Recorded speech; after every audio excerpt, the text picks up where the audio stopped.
Okay, we have another special guest today, our National Security Advisor, Jake Sullivan, who will give us some brief opening comments. We'll take some questions, and then we'll proceed with a briefing from there. With that, I will turn it over to Jake.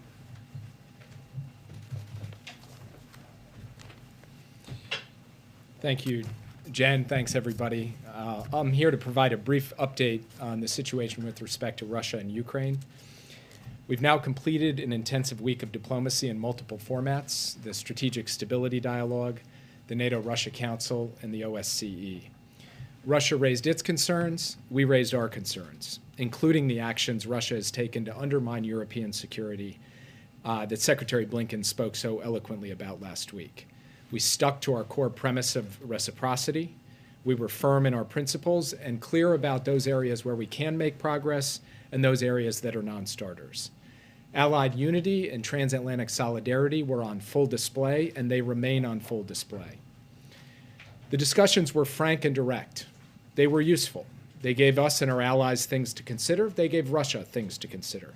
We will now reflect and consult with allies and partners on how to proceed. We're prepared to continue with diplomacy to advance security and stability in the Euro-Atlantic. We're equally prepared if Russia chooses a different path. We continue to coordinate intensively with partners on severe economic measures in response to a further Russian invasion of Ukraine. We continue to work with allies at NATO on changes in force posture and capabilities, especially on NATO's eastern flank, if that scenario arises. And we continue to support Ukraine and the Ukrainian people in the defense of their sovereignty and territorial integrity. We have been very clear with Russia on the costs and consequences of further military action or destabilization in Ukraine. So we're ready either way. We're ready to make progress at the negotiating table, serious, tangible progress on important issues of concern to us, to Europe, and to Russia in an environment of de-escalation. And we're ready to take the necessary and proper steps to defend our allies, support our partners, and respond robustly to any naked aggression that might occur. In our view, diplomacy is the more sensible path.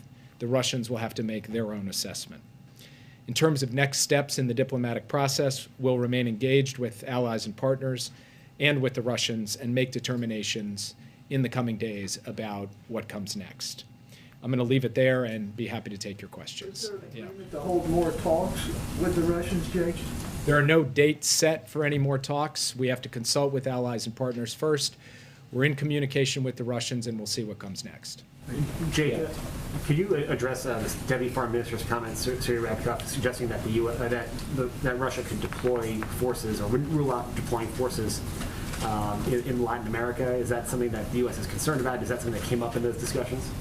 I'm not going to respond to bluster in the public commentary. That wasn't raised in the discussions at the Strategic Stability Dialogue. If Russia were to move in that direction, we would deal with it decisively. And Jake, just another one on the Russian proposal suggested trying to reach some sort of agreement on keeping exercises away from the line of contact between NATO and Russia, or limiting the deployment of missiles and other weapons. Is that something that's on the table from the U.S. perspective, or is that not something that the U.S. could ever agree to? As Deputy Secretary Sherman said in her readout of these meetings, and as was closely coordinated with allies and partners at NATO, we are prepared to discuss reciprocal limitations on the deployment of missiles, as long as Russia is prepared to fulfill its end of the bargain and that there's adequate verification. So we are prepared to have a detailed negotiation on that, emphasis on detailed because the devil is often in the details on those things. We also, as Deputy Secretary Sherman indicated in her readout of these discussions, have said we are prepared to discuss reciprocal parameters around the size and scope and frequency of military exercises, but reporting that has suggested we're going to reduce the number of troops we have deployed or somehow cut back on our overall force posture in Europe, those reports are wrong. Yes. I guess with no more talks scheduled with the Russians right now, as we sit here today, in your view, what is the likelihood of Russia invading? I'm not going to put any kind of likelihood on it. What I'm going to say is that the United States and our allies and partners are prepared for any contingency, any eventuality. We're prepared to keep moving forward down the diplomatic path in good faith, and we're prepared to respond if Russia acts. And beyond that, all we can do is get ready, and we are ready. Are they making the case, though, to invade, you believe? What do you mean by making the case? Is Russia trying to justify an invasion if one happens? I'm not going to put myself in the head of the Russians. As you see from their public comments, they've said many different things, some of them contradictory. Different speakers over the course of this week have given both hopeful signs and deeply pessimistic signs. You'll have to ask them where they stand in respect to their positioning. From our perspective, we can just be clear about where we stand. And where we stand is ready to go down a principled path of diplomacy and ready to respond in the face of aggression. The White House has often talked about this, and you've talked about this, and President Biden, about having this stable, predictable relationship with Russia. Given the back and forth over these talks and the threats, is that even still possible? We believe that diplomacy and diplomatic understandings that can be reached between the United States, our European allies and partners, and Russia can contribute to stability in Europe, that it is possible to make progress on things like missiles and exercises, as we just discussed, that ultimately we can get updates to some of the underlying issues related to transparency and deconfliction, that we can get to risk reduction and conflict management so that the overall security situation in Europe is more stable. That is certainly viable if Russia is prepared to engage in a good faith way. If they're not, and they choose to further invade Ukraine, then they are going to deal with the costs and consequences that the United States and our allies and partners will impose. Yeah. You're still saying if. Does that mean you're still uncertain whether Russia is negotiating in good faith? Well, the intelligence community has not made an assessment that the Russians have definitively decided to take a military course of action in Ukraine. So as things stand right now, Russia has the opportunity to come to the table as we go forward to deal with the very real concerns that we've put on the table, that Secretary Blinken has laid out publicly, and to negotiate in some of these areas that we've just been talking about. If Russia chooses to go a different path, we'll respond accordingly. But basically, we are still at a moment where we believe a path of diplomacy can operate in a way that vindicates and reflects our interests and principles, and we're prepared to work with our allies and partners on that. I think we're united with the European Union, with NATO, with Ukraine, with the rest of the countries of the Euro-Atlantic community on the notion that there is a diplomatic path forward here. We are also united with our allies and partners that if Russia chooses to go a different way for whatever reason or no reason at all, well, we'll be ready for that. Ambassador Michael Carpenter is offering a different assessment. I'm sure you heard him say that the drumbeat of war is sounding loud and the rhetoric has gotten rather shrill. So do you agree with that or disagree? Well, the Russians have put tens of thousands of troops in and around Ukraine and occupied territory relative to Ukraine.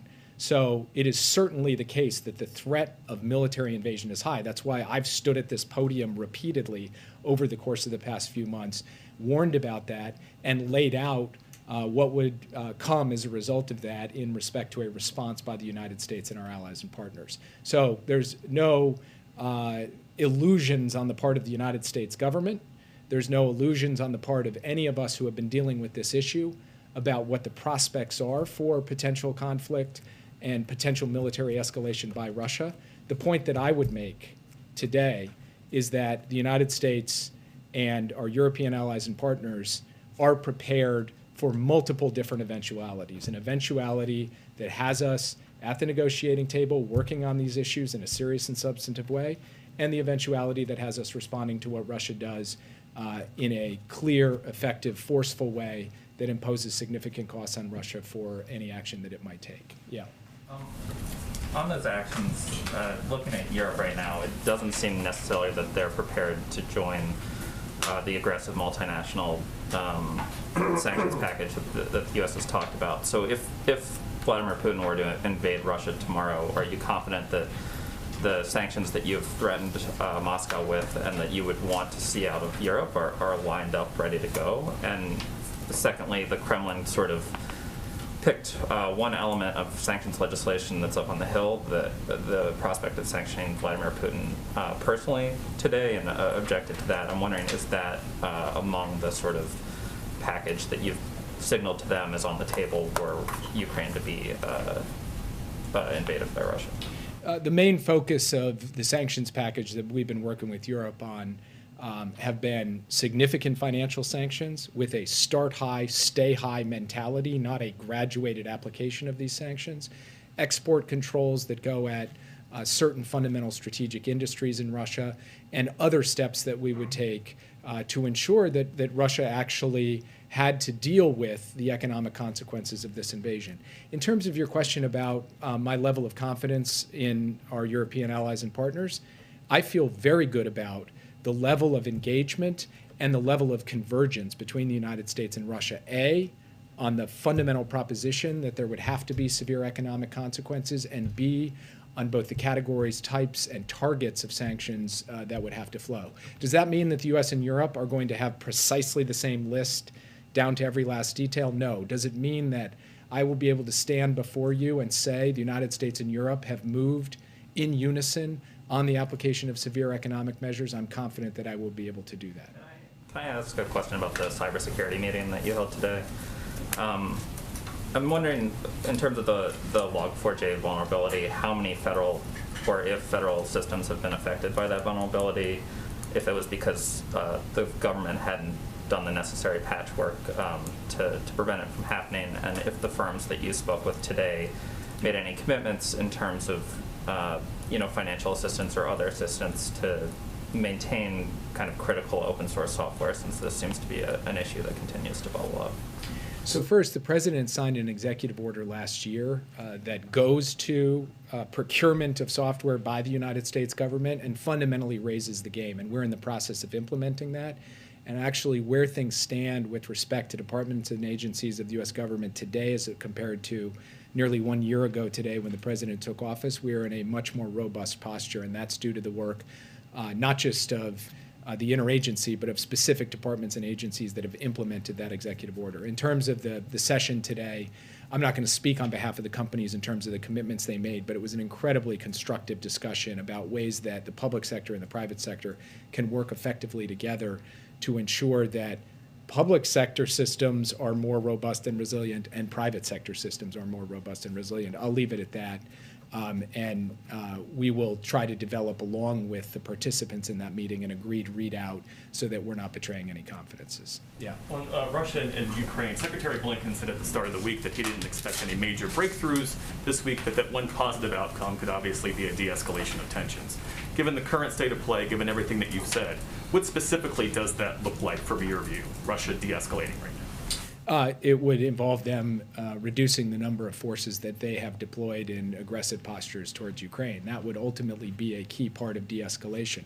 There are other steps that Russia could take in respect to de-escalation that go far beyond Ukraine as well. But in terms of the proximate challenge in and around the border of Ukraine, that would be an important step.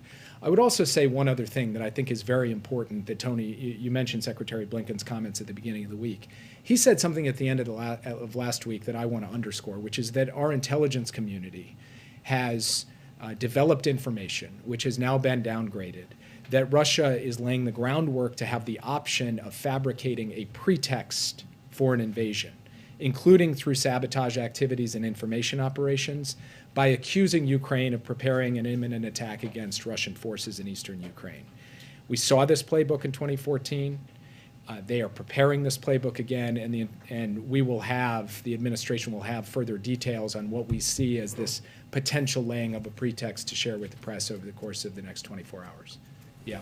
On the flip side of that, I mean, you've made clear that the U.S. will respond in the face of Russian aggression, but I'm trying to get a sense of what the U.S. would need to see in order to actually respond. Would it have to be tanks and troops crossing the border, or would things like moving helicopters and tactical weapons be enough for the U.S. to take steps to impose sanctions?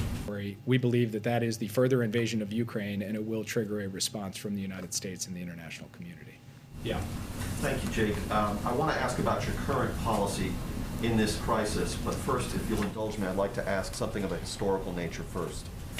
I assume, you'll correct me if I'm wrong, that in preparation for President Biden's first summit with President Putin, held in Geneva last June, the National Security Team undertook a comprehensive review of the official documentary record of all the interactions that President Trump had with President Putin.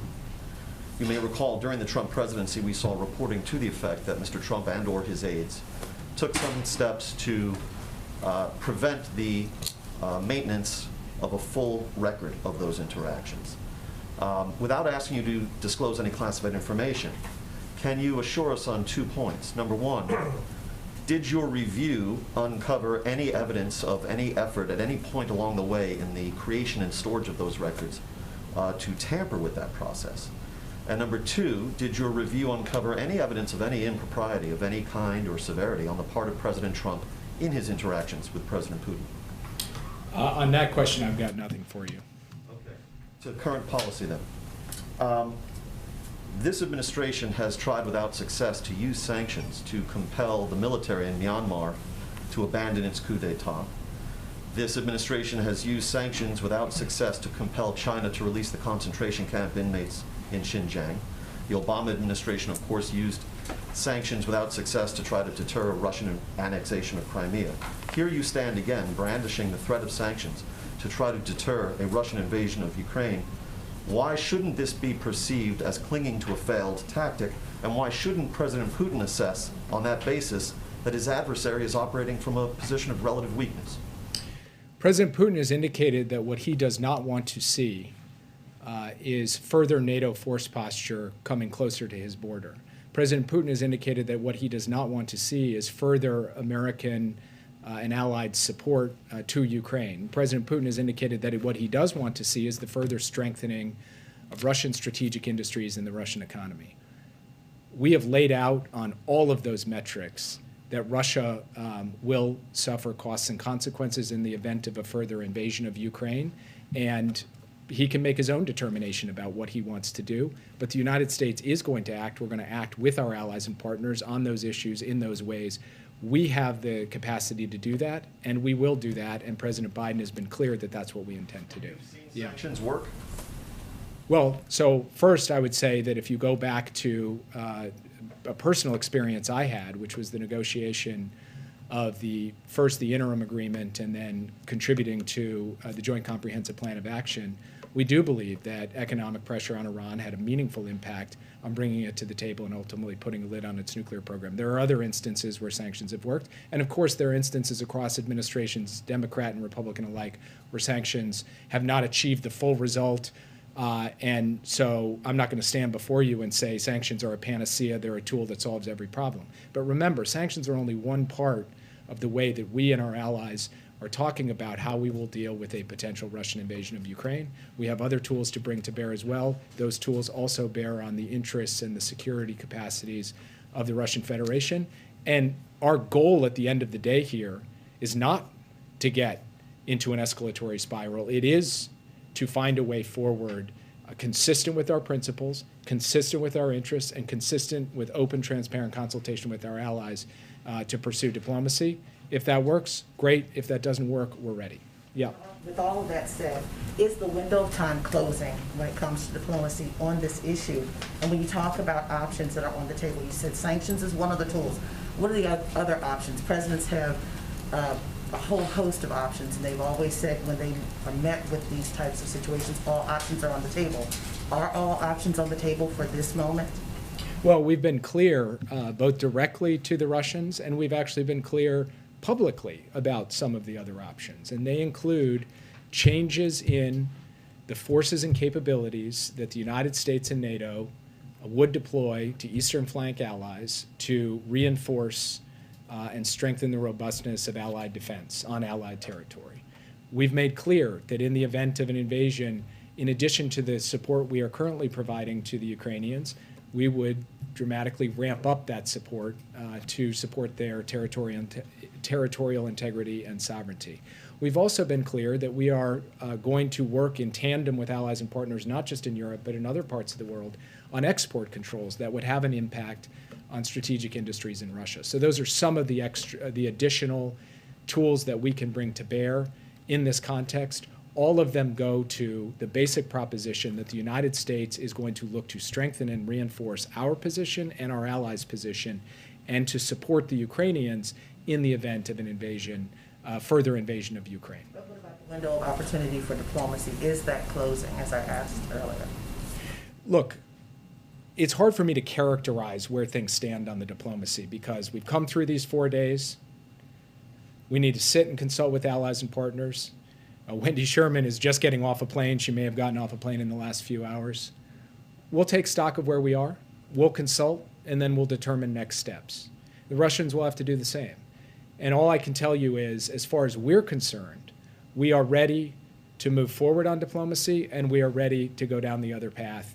And both of those, in my view, that question of which path is one that is facing us now. It's not facing us a year from now or 5 years from now. It's facing us in the foreseeable future. Yeah. Thank you so much. What happens if nothing happens? I mean, if Russia doesn't invade Ukraine but keeps like this massive amount of troops at the border, is this something you can live with? In this case, would there be sanctions, less sanctions, no sanctions at all? So we're trying to, first of all, deter and prevent a potentially massive Russian invasion. That's step number one. If we end up in a circumstance of the kind you described, we'll deal with that as it comes, but I'm not going to get into hypotheticals today in terms of our reaction. I'll just take one more question. To follow up, but at this moment, are we in a position where what the next step is reducing the troops at on the borders of Ukraine? Is this the next thing that can happen that could satisfy the U.S. and the allies? What do you mean by the next thing? What would, after the week we've had, what are we expecting? That they take, of course we're hoping that the Russian troops back off, but is this the only next step possible? Of course, there's the invasion, but after the entire week of diplomacy. Well, what we've said all along is that we're happy to talk. We're happy to talk about our interests and our concerns. We're happy to listen to the Russians talk about their interests and their concerns. But we've also been very clear from the beginning that to make concrete progress, real tangible progress, it has to happen in an environment of de-escalation. So we will have to see now on the diplomatic path what comes next. We'll have to determine that first with our friends and then in engagement with the Russians. And as I stand here today, I can't tell you what the next steps will be. I can only tell you that the United States, the Biden administration, our allies and partners, we're prepared to deal with whatever comes. The ambiance in the negotiation today, I mean, you made reference to the pessimist or the different statements we heard, but the Russians officials had a more pessimistic and negative tone. Did they have the same tone when they were face to face with the? They were professional and businesslike. We clearly disagreed on things, and there were areas where both sides saw there was a possibility for progress. Beyond that, it's hard for me really to characterize their point of view. They can characterize it for themselves. Thank you, guys. Thank you so much, Jake. You're always invited. Okay. I know there's a lot going on, so we'll try to get around to everybody. I just have two items for all of you at the top. Sorry, lots of stuff in here. In December, as a part of the administration's approach to strengthening America's supply chains, address bottlenecks, and lower prices for Americans, the Department of Transportation and the Department of Labor announced the Biden-Harris Trucking Action Plan. Today, to uphold the 30-day commitments made in the Trucking Action Plan, the Department of Transportation and the Department of Labor are announcing next steps on several new initiatives, some of which were mandated by the infrastructure law to support drivers, improve driver retention, while expanding access to quality driving jobs now and in the years ahead. These include expanding registered apprenticeship programs, more than 100 employees and industry partners. All right. Everything's okay. I think just a statement may have gone out on the Supreme Court ruling that probably is in your inboxes. So that's one note for all of you. These steps announced today include expanding registered apprenticeship programs. More than 100 employers and industry partners have stepped forward to work to expand registered apprenticeships in the last 30 days. This is the gold standard of training and retaining a skilled workforce. Creating the Women of Trucking Advisory Board, mandated to gather input on how to build a more inclusive and equitable workplace for women in the trucking industry. And creating a new task force to investigate predatory trucking leasing agreements with the Department of Labor, the Consumer Finance Protection Bureau, and the Consumer Finance Protection Bureau, beginning 2 studies to explore the issues of truck driver pay and unpaid detention time, and launching the Safe Driver Apprenticeship Pilot, an under-pilot program for truck drivers. All of this is an effort to expand the number of truck drivers we have so we can move more goods, get more goods onto the shelves, lower prices for American people. One more item for all of you. This Saturday, January 15th, is the last day to sign up for the quality affordable healthcare coverage on healthcare.gov. A record 14.2 million people have enrolled since the start of open enrollment on November 1st on healthcare.gov alone. 4 out of 5 consumers are finding quality coverage for less than $10 per month. And a new HHS report out today found that thanks to the American Rescue Plan, a majority of healthcare.gov enrollees are also receiving subsidies to cut their copays, deductibles, and other out-of-pocket spending. To be sure to go to healthcare.gov, anyone listening, before midnight on January 15th and get covered. With that, Zeke, why don't you kick us off? Thanks, Jen. My inbox is usually pretty fast, but I was hoping you can give us that reaction to the Supreme Court opinions. And on the substance of the matter there, how much of a blow is this to the administration's pandemic response plan to have the employer mandate part of the testing or vaccination mandate or halted, and how will that affect the course of the pandemic? Sure. Well, I know there'll be the statement from the president that should be coming into your inboxes any moment now. But let me give you a quick reaction. First, let me start with some good news. News that maybe isn't getting enough attention yet. That's our jobs here, or my job here, I should say. CMS's requirement for healthcare workers to be vaccinated will save the lives of patients, as well as the lives of doctors, nurses, and others who work in healthcare settings. It will cover 17 million healthcare workers at 76,000 medical facilities. The Supreme Court upheld it, and we will enforce that. The Supreme Court's decision on the OSHA mandate essentially means that in this pandemic, it is up to individual employers to determine whether their workplaces will be safe for employees and whether their businesses will be safe for consumers. So President Biden, you'll see this in his statement, will be calling on and will continue to call on businesses to immediately join those who have already stepped up, including 1/3 of Fortune 100 companies, to institute vaccination requirements to protect their workers, customers, and communities. We have to keep working together in order to get this done to save more lives. I would note that there are a couple of good signs in terms of without this, even in spite of the ruling, that we would point to. One is that 57%, according to a Navigator poll, of Americans support vaccine requirements. According to a Wills Tower Watson's report, a survey of 534 U.S. employers, a majority, 57% of respondents have or will require their employees to get vaccinated against COVID-19. Why? Because employees want to feel safe in the workplace, because they want to incentivize workers to come back to the workplace, and because they've seen large companies across the country implement this and see how effective it is. Another adjacent COVID topic. The president announced today that he's going to announce next week that he's going to be the government's going to be making free, high-quality N95s available to Americans. There's the new testing website, which is launching next website. Why is it middle of January right now when a million Americans are testing positive for COVID a day roughly? Why is the president taking these steps now? Why didn't he take these 3 months ago?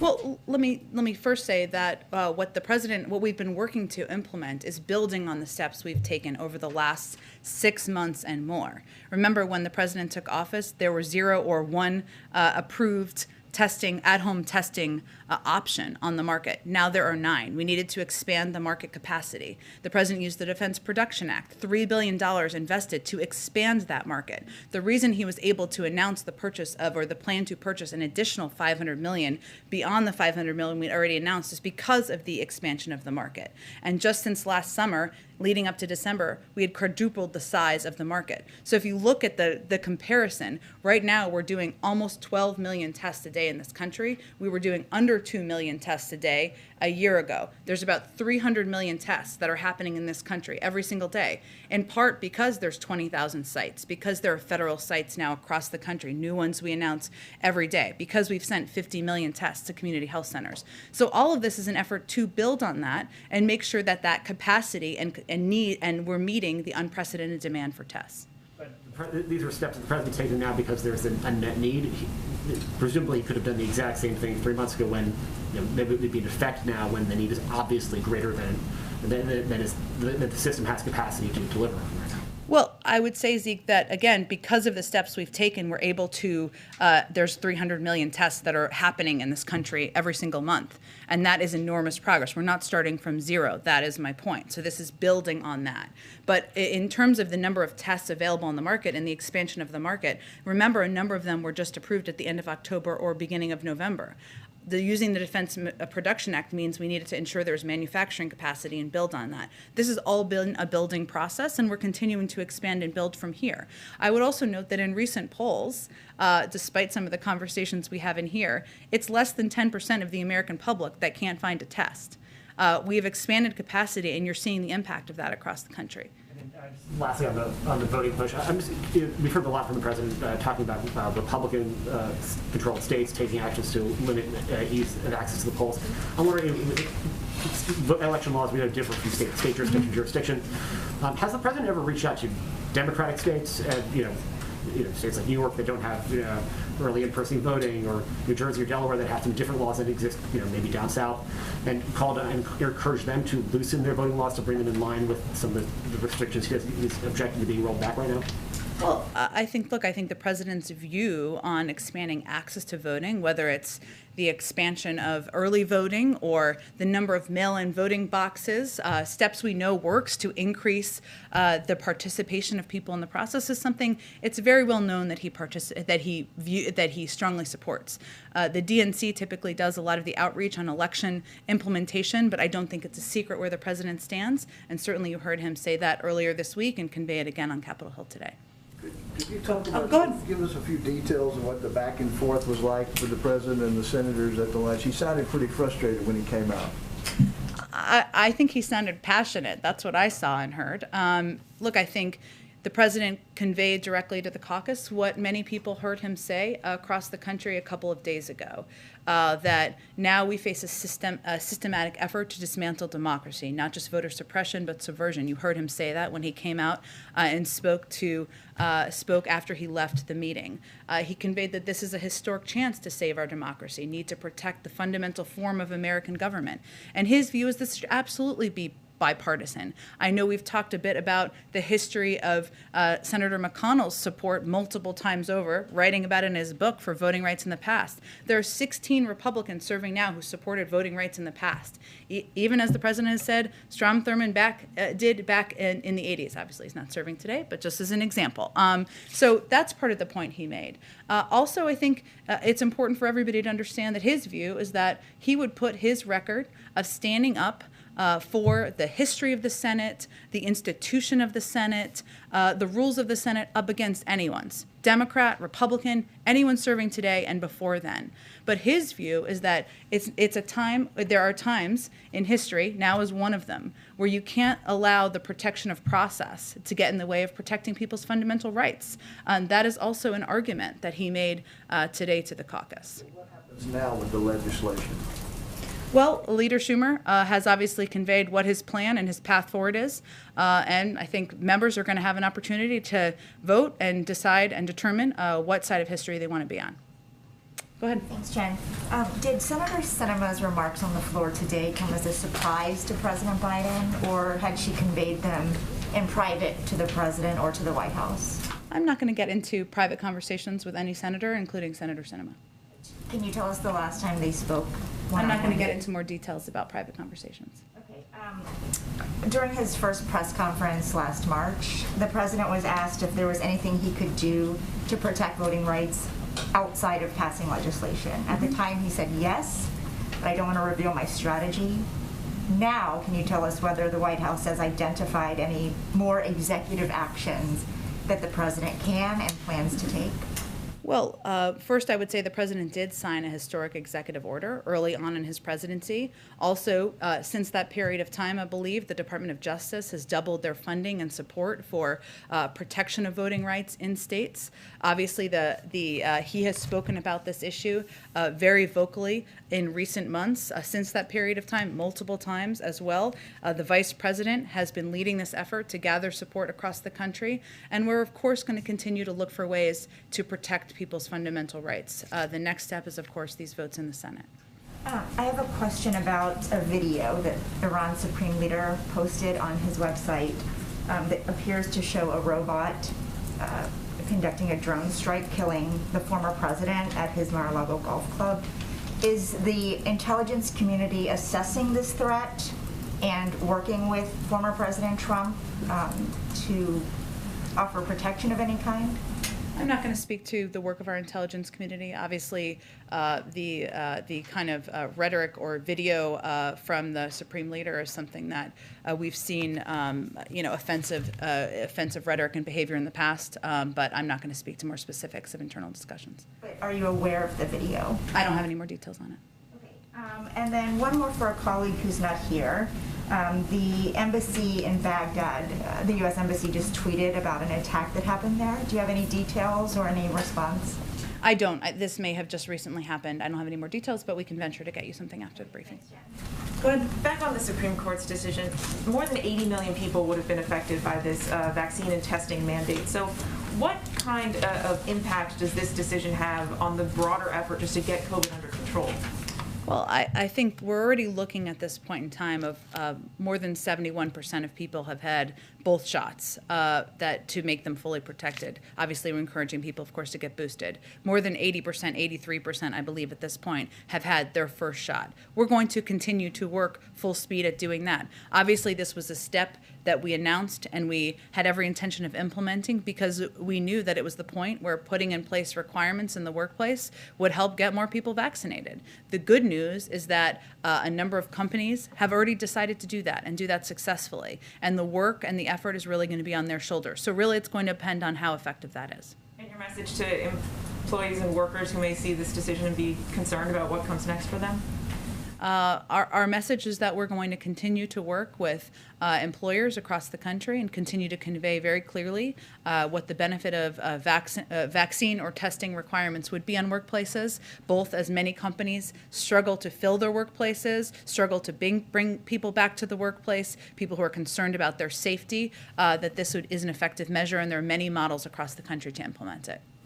Go ahead. Thanks, Jen. Should we expect the administration to try to issue a more targeted mandate following the Supreme Court ruling today? I don't have any additional predictions of next steps here. But are you going to try this again, or are you accepting what the Supreme Court decided? Again, they just decided any legal action, I'd obviously defer to the Department of Justice, but at this point in time, what we are encouraging private sector companies to do is to take steps that have effectively worked around the country that the vast majority of employers have indicated they have the intention to do. Okay, and when it comes to the lunch that happened today, Senator Sinema, before the president got up there, reiterated that she does not want to change the 60-vote threshold. Senator Manchin just said now in a statement that he does not want to change that. Has the president accepted that he cannot sway them when it comes to changing the filibuster and creating an exception? I think we're going to keep fighting till the votes are had. But they have said today that they are not changing their positions, despite an appeal directly from the president. And the president spoke to this after. Look, his job is to take on tough challenges, to speak out for what's right. And he thinks making changes to the rules in order to get voting rights passed and protect people's fundamental rights is right. We'll leave it to Leader Schumer on what the next steps are and what the process is from here. But we are going to keep having meetings, keep having calls, and that will be what the president's focus will be. What was his response to seeing Senator Sinema come out just a few minutes before he got up there, which she knew what he was coming to talk about, and say that she did not support it? I think the president was most focused on speaking directly to the caucus, not on her comments. Go ahead. So what is the president's, I guess the administration's backup plan when it comes to voting rights and getting legislation passed? Is there a backup plan? As you heard the president say when he came out of the caucus meeting, we're going to keep at it. We're going to stay at it. The president's... But what does that mean, I guess, is what people would like to know. That means, Caitlin, that any piece of legislation that's ever passed, that's hard, that's difficult, goes through some ups and downs and goes through some challenges. That doesn't mean you give up. That's not what leadership is. Leadership is continuing to fight for what's right, continuing to fight to get something done. That means sometimes it fails. We don't know what will happen next. That means sometimes there are gaps between when you get to move forward. We're going to have to determine what the next steps are. But in the meantime, the president is going to continue to make calls. He's going to continue to engage with his colleagues, and that's where his focus is on at this point in time. Go ahead. Thank you. I had a couple specific ones, but I wanted to kind of follow on that. as you're determining next steps, I mean, frankly, things just seem like they're going pretty poorly right now for the White House. Build Back Better is being blocked, voting rights is being blocked, diplomatic talks with Russia doesn't seem to have brought us back from the brink of war. Inflation's at a 40-year high. The virus is setting records for infection. So as we kind of hit this one-year period and a period where everything seems like it's in pretty rough shape, or nearly everything, which is not an invitation, I guess, to list off some other things. I'm wondering, at what point do you take stock and say that things need to change internally, whether it's your outreach toward the Hill, whether it's the leadership within the White House? You seem to be stymied on an incredible number of fronts right now. Well, let me give you a little bit of a different take on this. More than 200 million people are vaccinated. We've had a record job growth, record low unemployment rates historically in this country over the last year. We've rebuilt our alliances and our relationships around the world. And right now, as it relates to Russia, as you heard our National Security Advisor convey, we're working with partners around the world to convey very clearly. It's up to them to make a choice about what's next. We're not going to make that on their behalf. It's up to them to determine if there are going to be crippling economic sanctions or not, or if they decide to move forward. But we also recognize when you have a small margin and threshold in the Senate, it's very difficult to get things done and to get legislation passed. And the fact that the president, under his leadership, got the American Rescue Plan passed, a bipartisan infrastructure bill with 19 votes in the Senate, about 6 votes in the House, the fact that we are still continuing to work with members to determine the path forward on Build Back Better, that we have the vast majority of Democrats in the Senate supporting voting rights, that's a path forward for us. And our effort is to do hard things, try hard things, and keep at it. So we just don't see it through the same prism. So the sense is things are going well, there's no need for change right now. I think that having worked in a White House before, you do hard things in White Houses.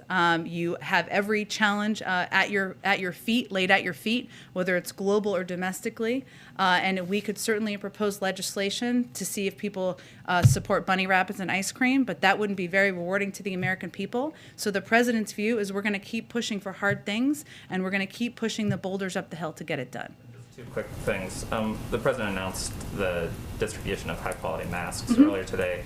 That's been kind of a vague and undefined phrase. I understand well-fitting, like what that literally means, but in terms of the masks that you're trying to procure, do you have a sense of the N95s, KN95s in that universe, or is that just we're not quite there in the process? We'll have more, I expect, in the coming days on that. And but right now, just so people understand the backstory here, the history, I should say, is we've distributed more than 30 million masks to food banks and community health centers. States have been doing that as well.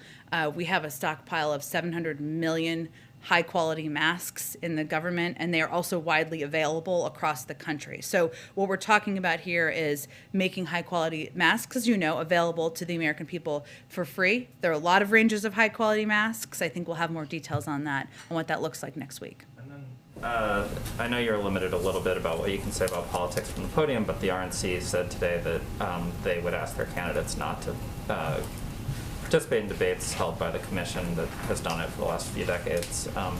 Do you or the president have any reaction to that move by the RNC?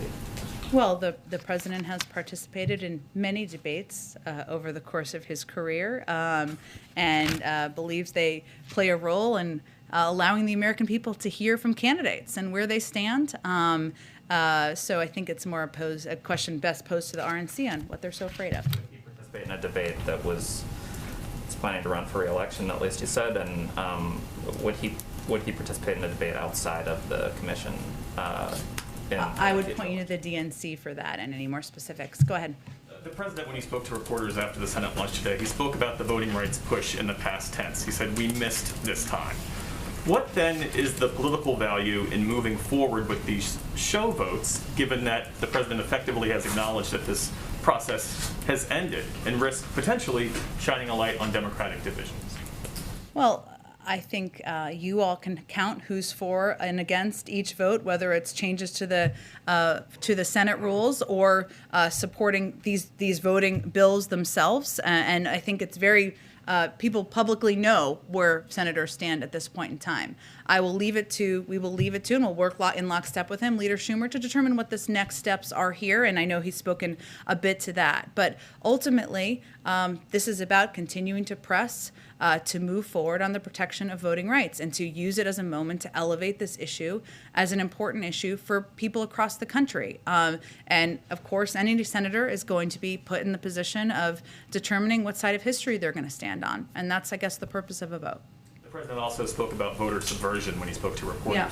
But neither the Freedom to Vote Act nor the John Lewis Voting Rights Act deal with subversion. They're focused more on suppression.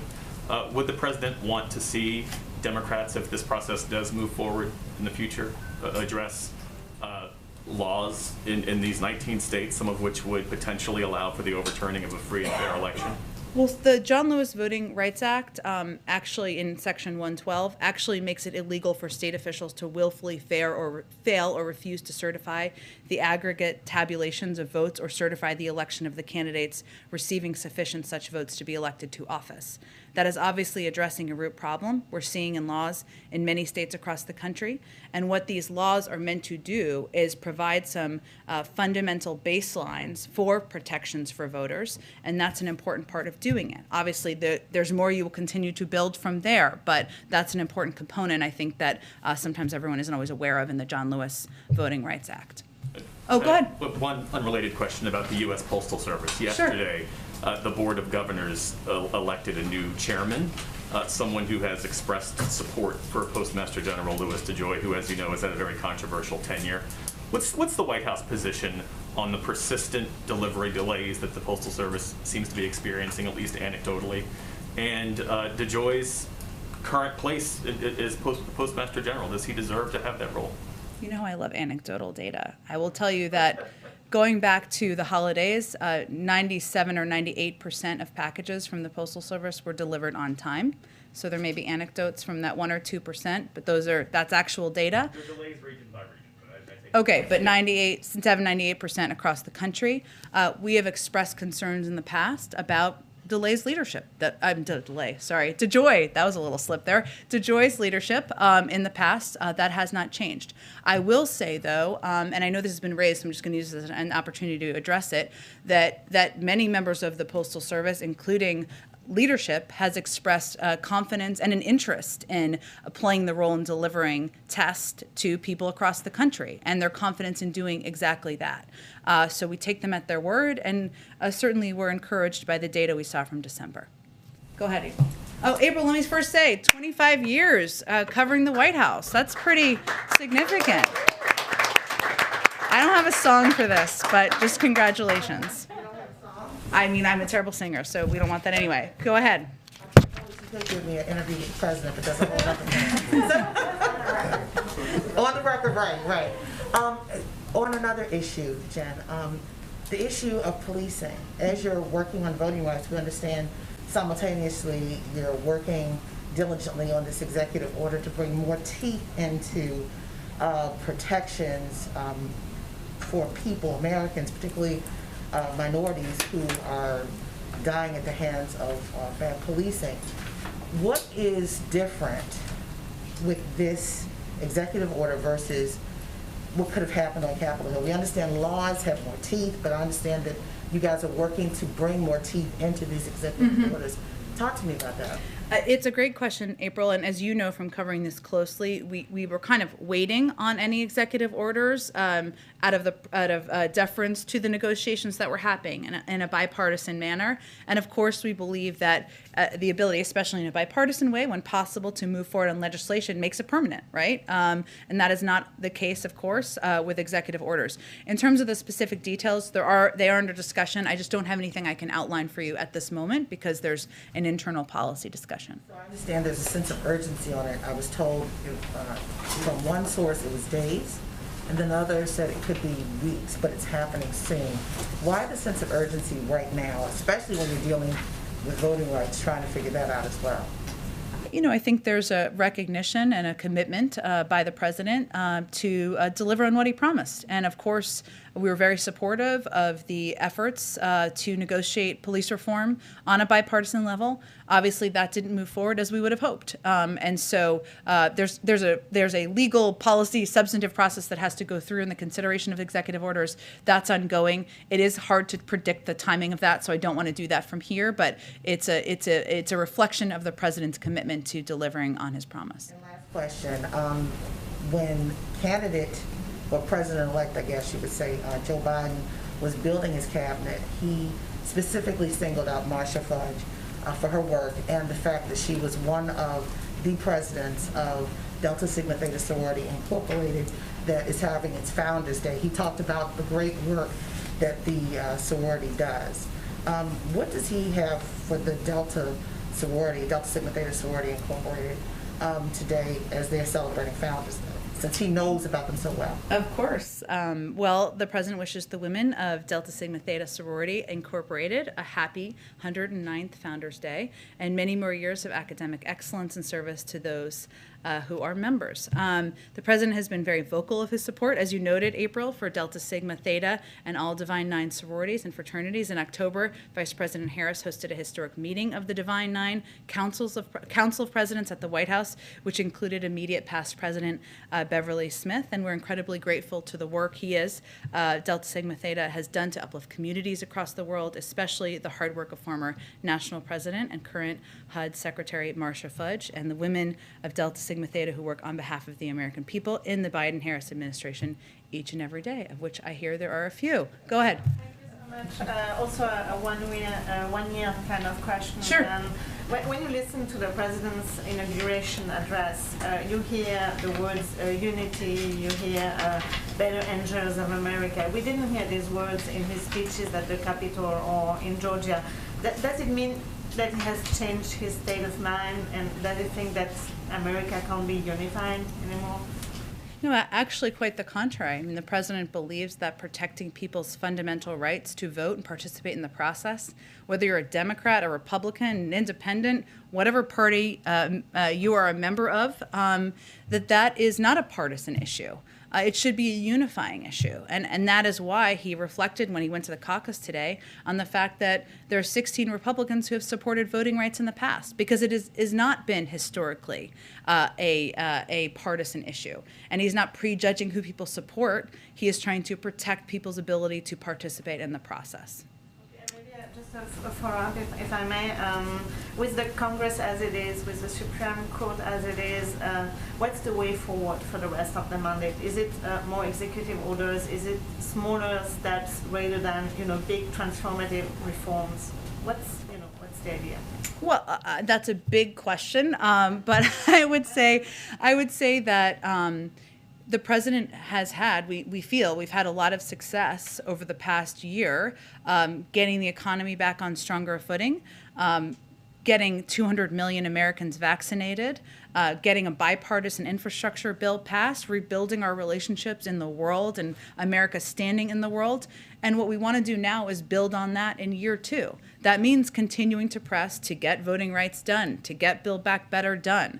To get CHIPS funding passed so we can ensure that manufacturing happens in the United States. So of course there's still big, bold pieces of the president's agenda he wants to get done, and he's going to keep fighting for it. It is also true that it is challenging to move things forward with such a small margin in Congress, and he is very well aware of that. We've been living it for almost a year now.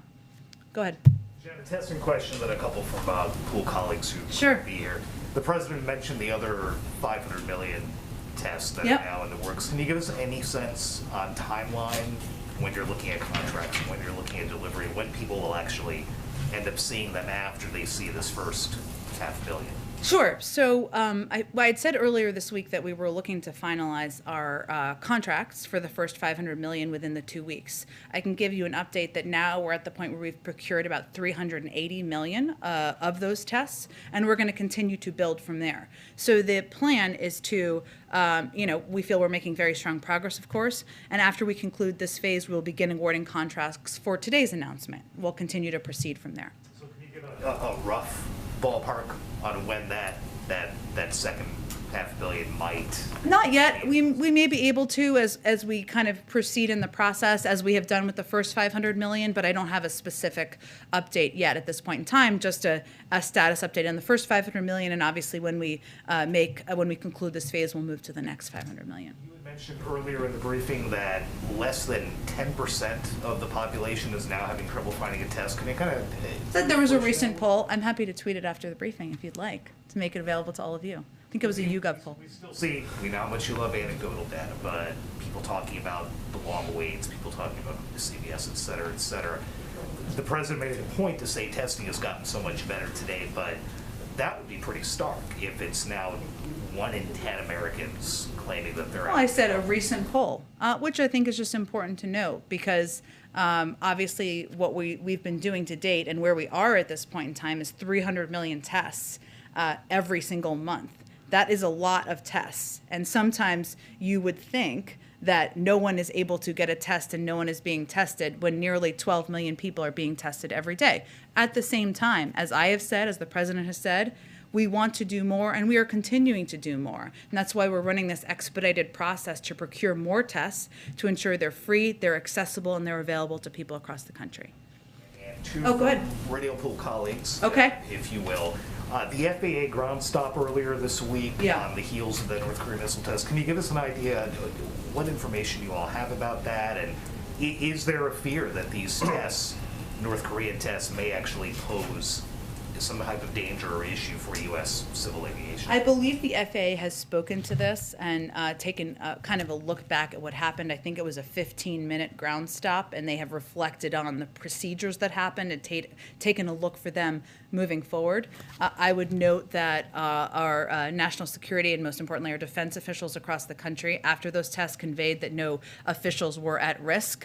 So I'd really point you to the FAA as they assess that decision last week or earlier this week. Sorry. Yeah, go ahead. Well, a Committee to Protect Journalists report questioning, saying freedom advocates are concerned with your administration in terms of access to the president for reporters, timely responses, you know, the request. Timely responses from our press office? From the press office I'm surprised to hear that. to various queries on various topics. Two queries, okay. Slow responses to requests for information. Let me Okay. quote from that.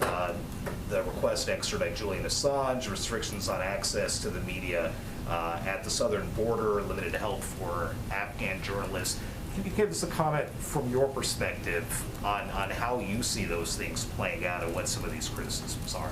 Well, I haven't read the report, but I would say, broadly speaking, that when I spoke with the president about this job, I mean, one of the things he conveyed to me very clearly was resetting the tone with the media was a big priority for him, and ensuring that there was a respect, even when there's a point of contention or a difficult conversation or back and forth, that is part of democracy. But our objective has been to reinstill normalcy and engagement with reporters, whether we agree or disagree, whether there is a partisan tilt to an outlet or not. And I think we have conducted ourselves accordingly. And always we're working to continue to be responsive. I would say 2 inquiries of probably tens of thousands, if not more, does not to me sound like a data point, but I will look closer at the report.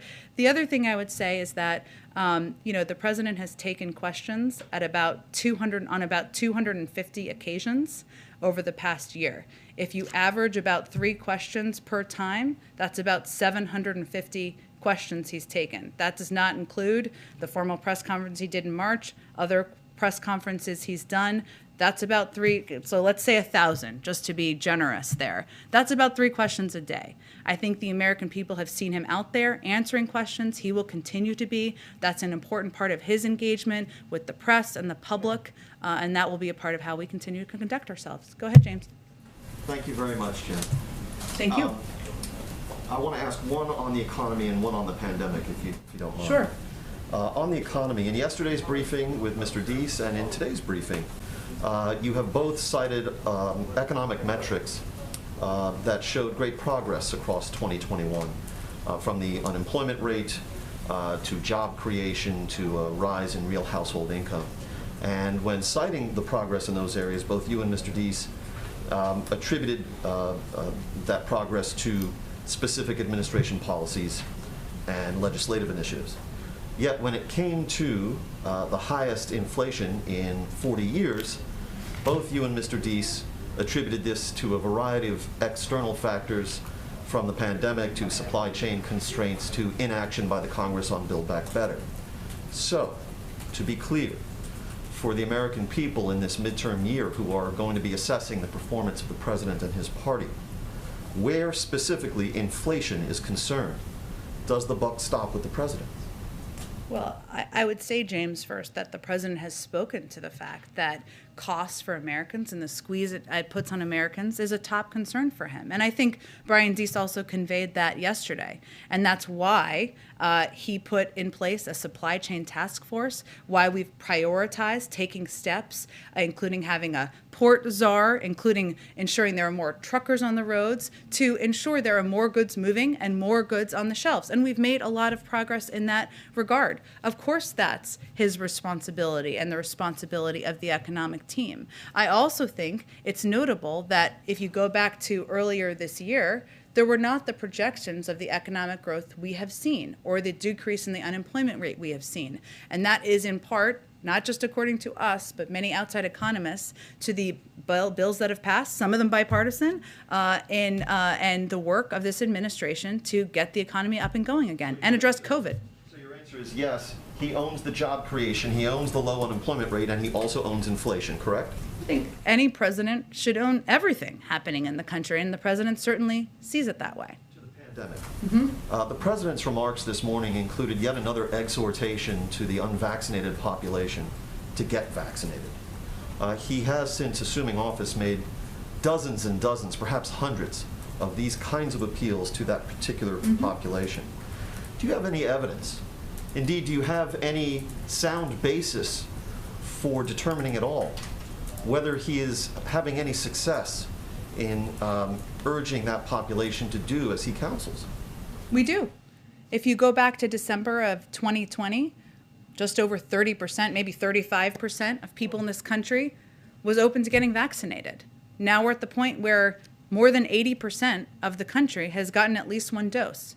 What the president also recognizes is that he's not always the most effective messenger. Everybody in the country is not looking for him to tell them what to do. He certainly knows that. What's most important here is for people hearing from local leaders, pediatricians in some cases, doctors, people who have different political beliefs out there, conveying clear, accurate information about the effectiveness of these vaccines. We think all of that has had an impact, and a lot of that is stuff that we've implemented. How do we know that 35% of the American population was willing to get vaccinated a year ago? I can give you the data. I'm happy to give that to you after the briefing. It was a public poll. Go ahead. Thank you, Jen. I have two questions, one on Haiti, the other one on Canada. Sure. The first one on Haiti. Yesterday was the 12th anniversary of the terrible earthquake of 2010. The effects are still being felt over there. How has the administration, or has the administration followed up on the migrants that were deported last fall, back the thousands of them that were deported over there? Related to the earthquake? Related to the earthquake, but considering the situation over there, 12 years later, what kind of follow-up has been done with the migrants that were sent back last fall? Well, we have a very large presence on the ground, a diplomatic presence on the ground in Haiti, and that has continued to be the case. We are also one of the largest, if not the largest, provider of humanitarian assistance to Haiti through NGOs and many outside groups in order to provide assistance for the range of challenges that people in Haiti have gone through, from earthquakes or natural disasters to obviously the challenge of the assassination of their leader that happened this past summer. So we will continue to be providers of humanitarian assistance. Our diplomatic presence there is on the ground and working closely with trusted leaders in the region, in the country, and we remain committed to that. But you haven't been, the Americans on the ground, the officials on the ground, haven't been in contact with the Haitians who've been deported from Texas, for instance, last fall? Well, I would say we have a diplomatic presence on the ground that's in touch with a range of Haitians who either have been sent back or who need help and assistance, and we work closely with local authorities to make sure that the humanitarian assistance is getting exactly to the people who need it. Canada, Jen, I just want to check something with you. Considering the multiple recent trade setbacks with the U.S., the conservative leader in Canada this week claimed that the U.S.-Canada relationship is at its lowest point in decades. How do you see this? We don't see it that way. We view Canada as an important neighbor, an important partner, a country we are aligned on in many democratic values. We work with on a range of issues facing the global community, and that is certainly the view of our government here. You don't feel a frustration towards, for instance, the fact that the Buy America measures are still imposed actually more strictly under this administration? We are certainly familiar with the frustrations of some leaders who have been outspoken about it and spoke to it when they were here. And I would just reiterate that our objective here is to make electric vehicles specifically more accessible to Americans, to lower the cost here for Americans, and that is why the president pushed so hard for those provisions. But we see Canada, continue to see Canada as an important partner in the world. Go ahead. Just on the president's first anniversary in office, what does he regard as his single most important achievement, and does he acknowledge that any mistakes have been made, and if so, what's the biggest mistake? Well, I would say first that the president is very proud of the progress we've made in getting 200 million Americans vaccinated, very proud of the work we have done to cut the childhood poverty by 40%, to help Americans who needed a little extra help get by through a challenging economic time, the work we did to get a bipartisan infrastructure bill passed, and to rebuild our place in the world. There are many others, I think, nominating and confirming historic judges across the board, ensuring that our administration up and down the ranks looks like America. And I could go on from there, fighting to take steps on climate in a historic manner that has been more than any administration in the past.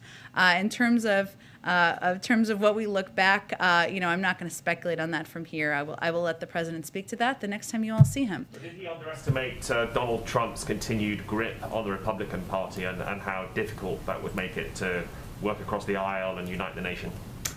I will tell you that hearing Kevin McCarthy talk today, for an example, and seeing what he said on January 21st last year is a pretty stark reminder of how much sway the former president has over members of his party. I think that's disappointing for everybody, not just people who work here. Go ahead. Thank you, Jen.